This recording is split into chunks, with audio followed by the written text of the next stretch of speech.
Agora, nós saímos de Nova York e vamos direto para o Egito.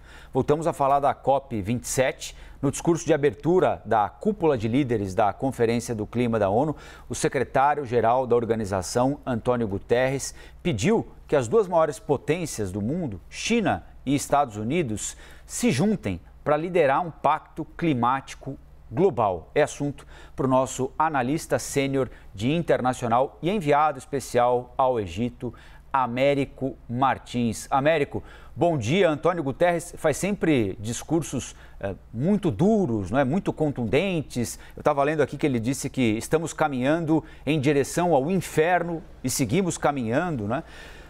Qual é a chance desses apelos do secretário-geral da ONU em algum momento tocarem o coração, por exemplo, de chineses e americanos, os dois grandes poluidores do planeta? Não só eles, mas os dois grandes poluidores do planeta, hein, Américo? Bom dia. Boa tarde para você aí, né? Bom dia aí, Colombo. Sim, boa tarde aqui. Já passamos de quase 3 horas, 10 para as 3 aqui. O Guterres sempre faz discursos contundentes, como você disse. Hoje ele mudou o tom, ele piorou o tom, na verdade. Ao invés de dizer que nós estamos andando para o precipício, ele disse que nós estamos dirigindo um carro para esse precipício com o pé no acelerador, pé firme no acelerador. Então ele está tentando chamar a atenção para a questão do clima, que virou a grande prioridade dele desde que assumiu a Secretaria-Geral da ONU. Ele conclamou a China e os Estados Unidos, em particular, que são as duas maiores potências do mundo, duas maiores economias, como você bem lembrou, os dois países que mais poluem no mundo, para se unirem e tentarem liderar o pacto global que ele pediu que fosse formado hoje, que ele esperaria que a COP27 formasse. A China e os Estados Unidos vinham dialogando com relação ao clima de uma forma muito boa. Isso estava levando para frente essa discussão de contenção dos perigos climáticos. Mas com a visita da presidente da Câmara dos Deputados americana, Nancy Pelosi, em agosto a Taiwan, a China simplesmente resolveu parar qualquer diálogo com os Estados Unidos com relação ao clima.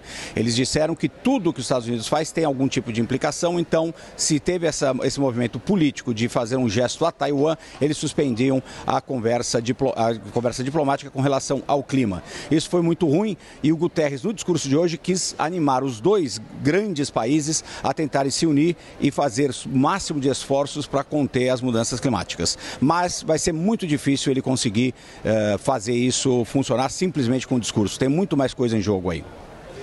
Américo, o Guterres também falou em apoio do G20, da OCDE, nessa luta aí contra as mudanças climáticas. Países que integram esses grupos estão, de modo geral, em consenso como é que deve ser essa luta, como que deve acontecer?